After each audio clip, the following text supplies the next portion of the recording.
3, 2, 1.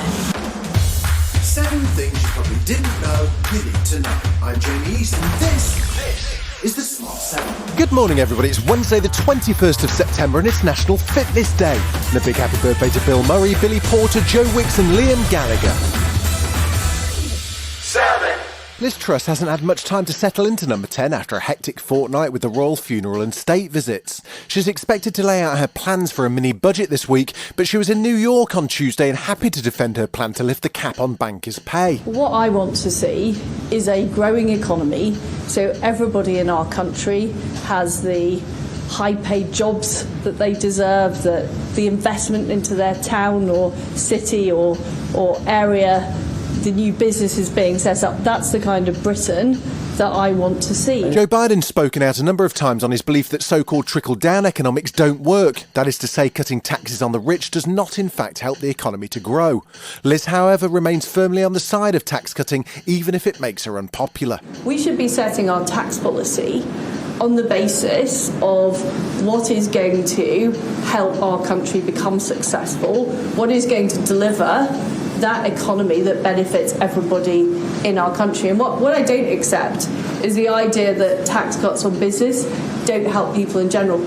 Labour's Shadow Treasurer Minister James Murray says they've got a much more cost-effective plan which won't involve borrowing and definitely no tax cuts. It's time for a windfall tax. There's some £170 billion worth of excess profits over the next couple of years, and for the government to rule out looking at asking for a contribution from those excess profits, we think is just wrong.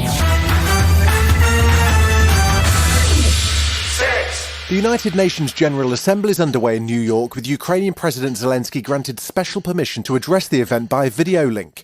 UN Secretary-General Antonio Guterres kicked off the annual event with praise for Turkey, Ukraine and Russia for managing to come to an agreement that allowed the export of grain from Ukraine. Ukraine and the Russian Federation, with the support of Turkey, came together to make it happen, despite the enormous complexities, the naysayers and even the hell of war. Some might call it a miracle on the sea. However, Russia continues to make ominous moves towards cranking up its war on Ukraine, announcing new legislation that will allow mass mobilisation and make it a crime to refuse to fight for the Russian army. The 4 occupied territories of Ukraine under Russian control also announced that this weekend they'd start holding referendums on joining Russia, an announcement that French President Emmanuel Macron described as cynical and tragic. Ukrainian Foreign Minister Dmitry Kuleba, who's in New York, isn't worried about what Russia's planning. The referendums will change nothing. It's it's an act of desperation for Russia, but it is not going to help them.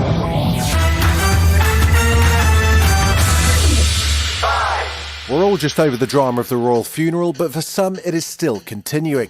Social media was on fire all weekend when photos of this morning duo Phil and Holly emerged at the ceremonial lying-in state of the Queen. They were accused of queue skipping, in contrast with part-time Peaky Blinder extra David Beckham, who faithfully stood in the line for 12 whole hours. ITV's defended the pair, saying they were working and reporting for the show and that they used a press entrance. So it was all eyes on This Morning on Tuesday as a carefully recorded video apology/explanation failed to really solve the issue. None of the broadcasters and journalists there took anyone's place in the queue, and no one filed past the Queen. We, of course, respected those rules. However, we realised that it may have looked like something else, and therefore totally understand the reaction. Please know that we would never jump a queue.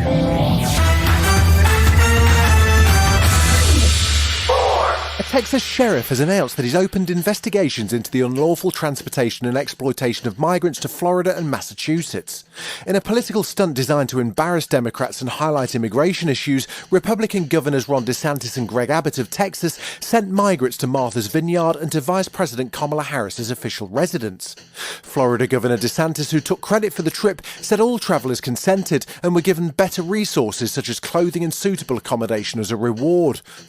However, Bexar County Sheriff Javier Salazar says this was an orchestrated scheme and that the asylum seekers were lured away under false pretenses and broken promises. They've now filed a class action lawsuit. Somebody came from out of state, preyed upon these people, lured them with promises of a better life, which is what they were absolutely looking for, to just be exploited and hoodwinked into making this trip to Florida and then onward to Martha's Vineyard for what I believe to be nothing more than political posturing. Still to come on the Smart 7, there's a new Halloween movie about to drop, and Adam Levine's in hot water on TikTok. Right after this.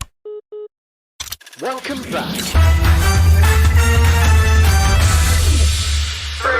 Tuesday saw England's cricketers in T20 action in Pakistan for the first time in 17 years, and they won the series opener by 6 wickets. Meanwhile, it's set to be a fun weekend for London's tennis enthusiasts as the Laver Cup begins on Friday. It's also a big weekend for Roger Federer, who's playing his final tournament event. Tennis legend and umpire's favourite John McEnroe had some words of tribute for Rog as he prepares to exit. You're obviously a class act. I've loved watching you play. Commentating your matches has been a privilege. You are the most beautiful player that I've ever seen on a tennis court. I idolize Rod Laver, so that tells you something. Thank you for everything you've done. It was not a great Tuesday to be Adam Levine. The usually shirtless Maroon 5 singer was in hot water as Instagram model Summer Stroh took to the service to spill the beans on what she described as a year-long affair. It turns out she's not the only one either, as more women popped up throughout Tuesday with similar stories. Adam says he used poor judgment but didn't have an affair. Summer, though, seems to have the receipts, which she was happy to share on TikTok. He said, okay, serious question. I'm having another baby, and if it's a boy, I really want to name it Sumner. You okay with that? Dead serious. I'm in hell. Like, I have to be in hell at this point. Next month sees the release of new horror comedy The Loneliest Boy in the World just in time for spooky season. Starring the magnificently named hero Finn's Tiffin, Evan Ross and Max Harwood, it's a modern fairy tale which follows a boy whose best friends are resurrected as zombies. It premieres on the 14th of October, 2 weeks before the scariest night of the year. I've never had a family, Mitch. Not a real one. But Oliver is about to discover that family never dies. Young man, your daddy's working on the car. Go give him a hand. And it's, undead? This has been The Smart 7. Wherever you're listening, do us a favour and hit the follow button. We'll be back tomorrow at 7 a.m. Have a great day. Written, produced and published by Daft Doris.